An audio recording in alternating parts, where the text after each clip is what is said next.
আসসালামু আলাইকুম রহমতুল্লাহি তাআলা ওয়া বারাকাতুহু। সুপ্রিয় দর্শক ও শ্রোতা, দেশ ও বিদেশ থেকে যে সকল মুসলমান ভাই ও বন্ধুরা আপনারা আমাদের জি স্টার মাল্টিমিডিয়ার পক্ষ থেকে পবিত্র কোরআনুল কারীম শিখার 21তম পর্ব অংশগ্রহণ করেছেন, আপনাদেরকে আন্তরিক মোবারকবাদ জানিয়ে শুরু করছি পবিত্র কোরআনুল কারীম শিখার 21তম পর্ব ইনশাআল্লাহ। তো আসুন কথা না বাড়িয়ে আমরা মূল ক্লাসে চলে যাই।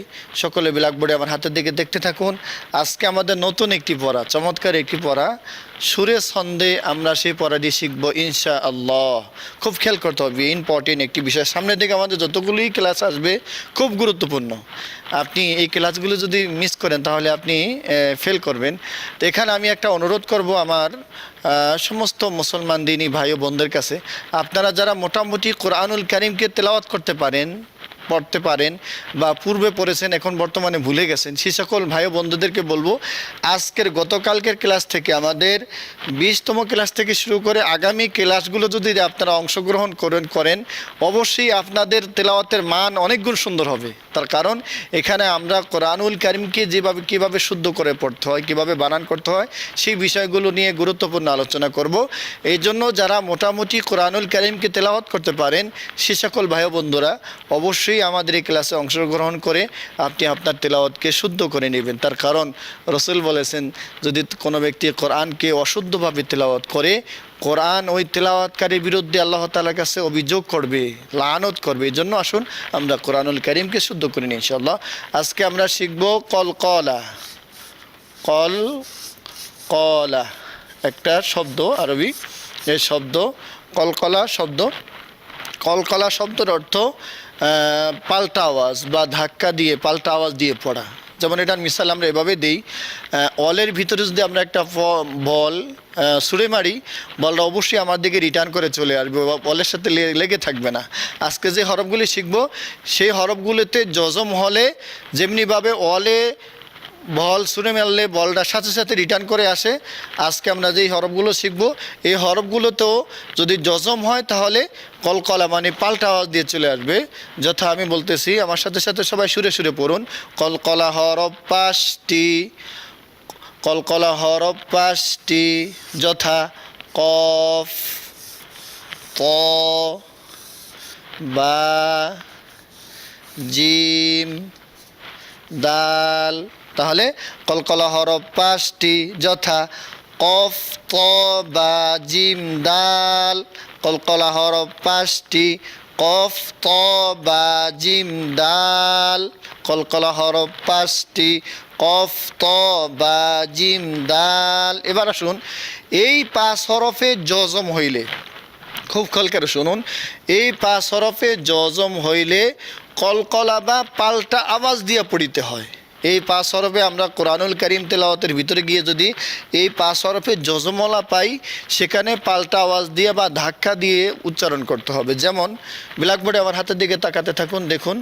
যেমন লাম, কফ, লামে কফকে ধরেছে, লামের উপরে জবর, কফের উপরে জজম। তাহলে লাম কফ জবর লাক, যেমনিভাবে অলে একটা বল ছুঁড়ে মারলে বলটা ফিরে আসে, তদরূপ কলকলা হরফও যখন জজম হবে তখন এভাবে ধাক্কা দিয়ে ফিরে আসবে।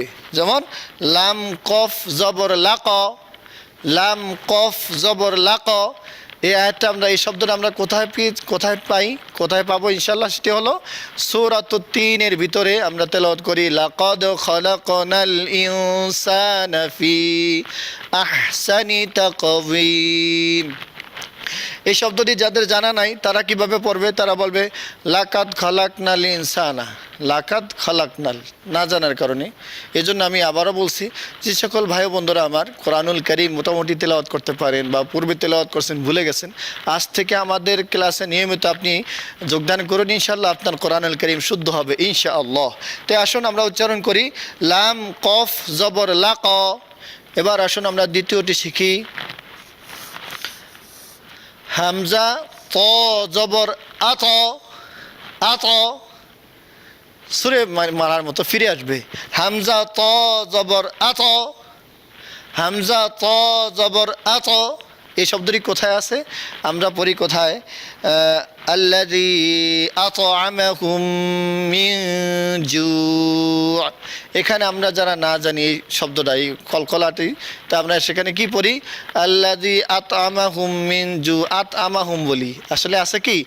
আত'আমাহুম, আল্লাযী আত'আমাহুম। তাহলে দেখুন, আপনি ঠান্ডা মাথায় একটু চিন্তা ফিকির করে দেখুন যে আমাদের অবশ্যই এখানে ভুল আছে।